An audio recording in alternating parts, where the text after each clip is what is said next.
कुमक्कर दोस्त आप सबको इस नए ब्लॉग में स्वागत करता है। आप सबका जो प्यार मुझे मिला है लास्ट ब्लॉग में, उसके लिए धन्यवाद। अगर आपने वो ब्लॉग अभी तक नहीं देखा है तो इस वीडियो के अंत में उसका लिंक होगा, कृपया देखें और शेयर करें। आज के इस वीडियो में हम मुंबई वड़ा पाव की रेसिपी लाए हैं। जब से ये लॉकडाउन शुरू हुआ है बाहर खाना बंद, लेकिन क्रेविंग तो नहीं जाती, इसीलिए ये वीडियो देखें और बनाएं, एंजॉय करें।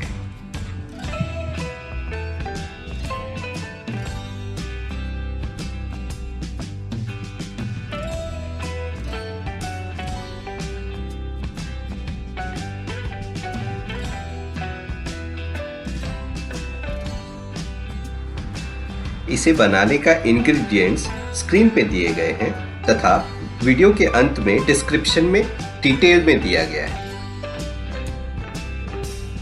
पहले हम बेसन की कोटिंग तैयार करेंगे। उसके लिए एक बाउल में बेसन, सॉल्ट अथवा नमक, थोड़ा सा हल्दी या टर्मरिक, मिर्ची पाउडर, थोड़ा सा बेकिंग सोडा और 2 स्पून छोटा चम्मच ऑयल। ये सब मिक्सचर को हम ठीक से मिला लेंगे। फिर इसमें थोड़ा थोड़ा पानी डाल के घोल तैयार करेंगे। ध्यान रखिए, एक साथ ज्यादा पानी नहीं डालिएगा, नहीं तो कोटिंग बहुत पतली हो जाएगी।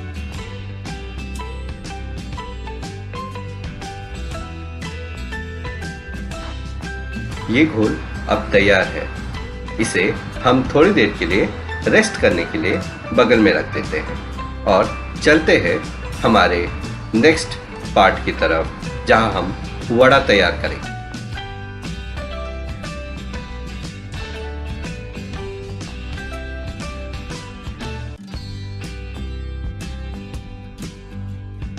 गैस को ऑन कर लेते हैं और इस पे एक कढ़ाई चढ़ा देते हैं। हम इसमें ऑयल डालेंगे। 2 टीस्पून ऑयल डालना है और मेरा स्पून थोड़ा छोटा है तो मैं 4 स्पून डाल रहा हूं।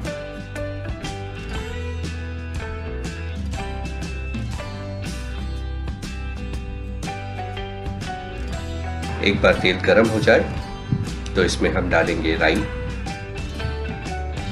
राई तेल में डालते ही वो डांस करने लगती है।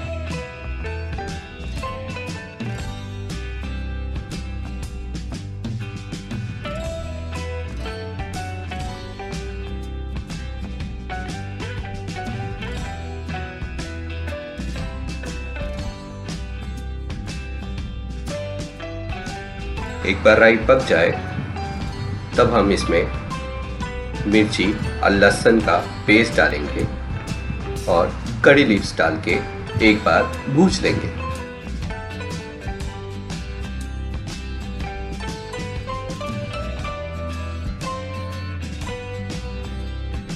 इसमें हम मैश्ड पोटैटो या मसला हुआ आलू मिला लेंगे।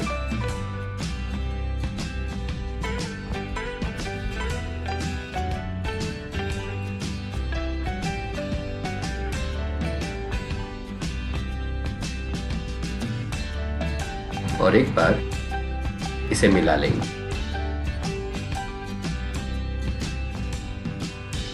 यह होने के बाद हम इसमें हमारे बाकी मसाला डालेंगे।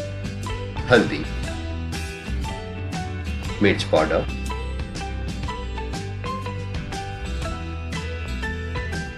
और धनिया पाउडर।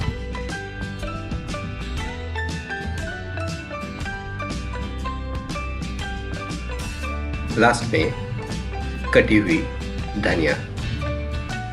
ये सब मिक्सचर को एक साथ मिला लेंगे।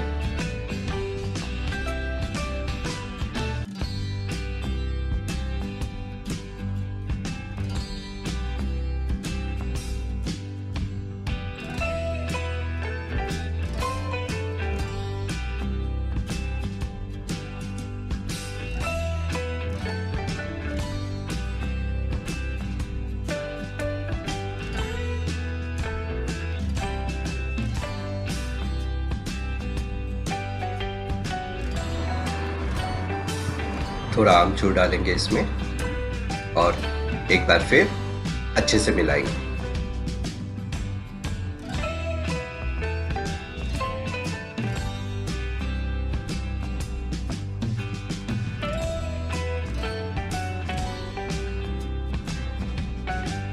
अंतिम में नमक डालेंगे स्वाद अनुसार।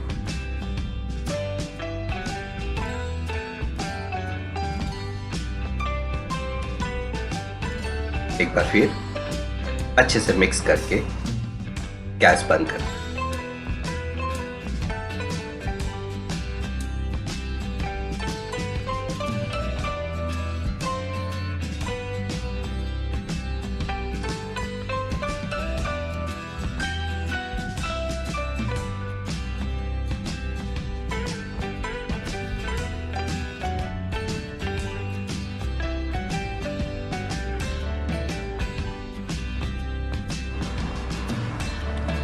एक बार ये स्टफ तैयार हो गया है तो हम इसे वड़ा का शेप देंगे। बनाना काफ़ी आसान है। आप एक शेप में लीजिए और उसको गोल करने का कोशिश कीजिए और रख दीजिए। प्रोसेस रिपीट करना है। कोशिश करेंगे जो वड़े का साइज है वो छोटा रहे, बहुत बड़ा नहीं, ताकि जब हम फ्राई करेंगे तो हमें ज़्यादा दिक्कत ना आए। इसको थोड़ा फास्ट फॉरवर्ड करते हैं ताकि ये फटाफट बन जाए और हम नेक्स्ट प्रोसेस की तरफ मूव करेंगे, जहां पे हमें वड़े को बेसन के कोटिंग में डाल के छानना होगा।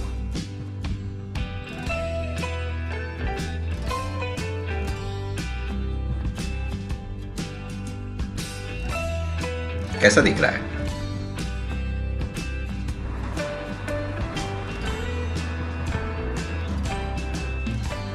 ये वो बेसन का कोटिंग है जो हमने स्टार्ट में बना के रखी थी।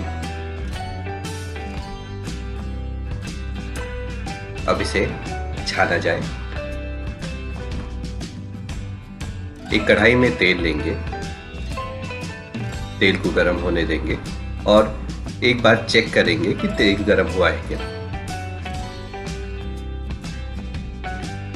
तेल गर्म होने के बाद वड़े को बेसन में अच्छे से कोट करके तेल में छोड़ना है।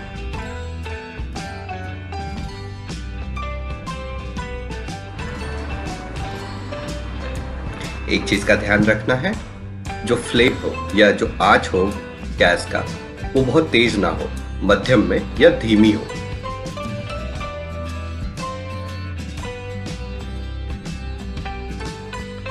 यही सेम प्रोसेस हमें बाकी वड़े के लिए करना है।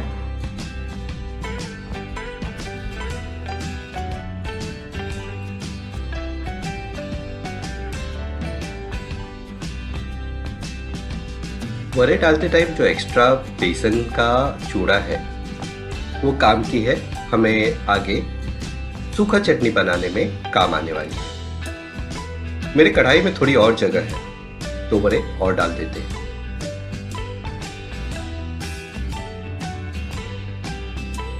प्रोसेस सेम है। वड़ा को लीजिए, बेसन की कोटिंग में पूरी तरीके से डिप कीजिए और तेल में छोड़ दीजिए।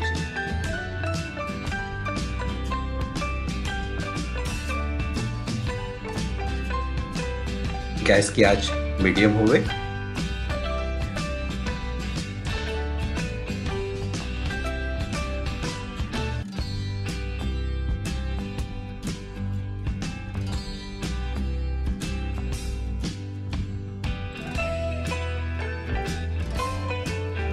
थोड़ी देर के बाद पलट दीजिए ताकि वो चारों तरफ से अच्छे से फ्राई हो जाए। आप देख सकते हैं वड़े का अच्छा कलर आ रहा है।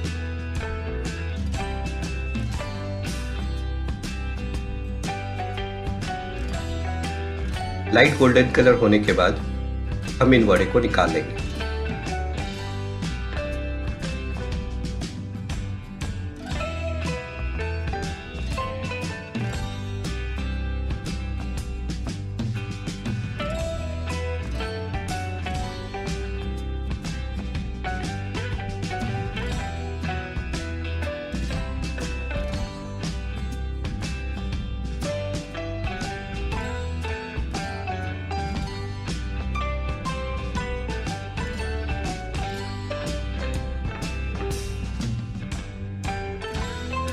जैसे मैंने बोला था, ये बेसन का चूड़ा हमें काम आने वाला है। हम इसे आराम से निकाल लेंगे और प्रोसेस रिपीट करेंगे।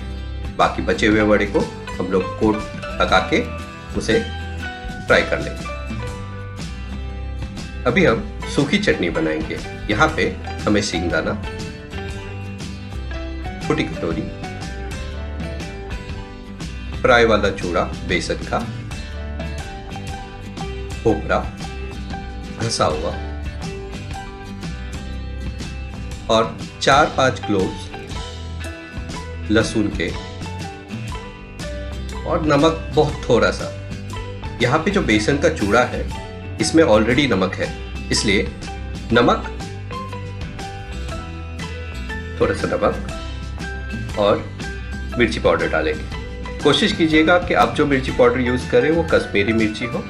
ये मिर्ची थोड़ा सा लाल कम है। इसे ग्राइंड कर लेते हैं और फिर हम वड़ा पाव को असेंबल करेंगे। असेंबल करने की प्रोसेस बहुत आसान है। हमें पाव कट करके लेने हैं। 2 पाव को बीच से हम स्प्लिट कर लेंगे। कई तरह की चटनी लोग यूज करना पसंद करते हैं। किसी को तीखी चटनी पसंद है, किसी को इमली की। आप अपने हिसाब से चटनी लगा के, और वो सूखा मसाला डालना भूलिएगा नहीं, उससे वड़ा पाव की स्वाद अलग ही आती है। दोस्तों, बनाएं और हमें कमेंट में बताएं कि कैसी बनी।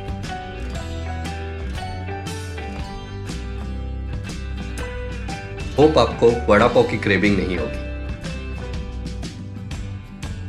अगर आपको वीडियो पसंद आया हो तो लाइक और सब्सक्राइब करना ना भूलिएगा। Thank you.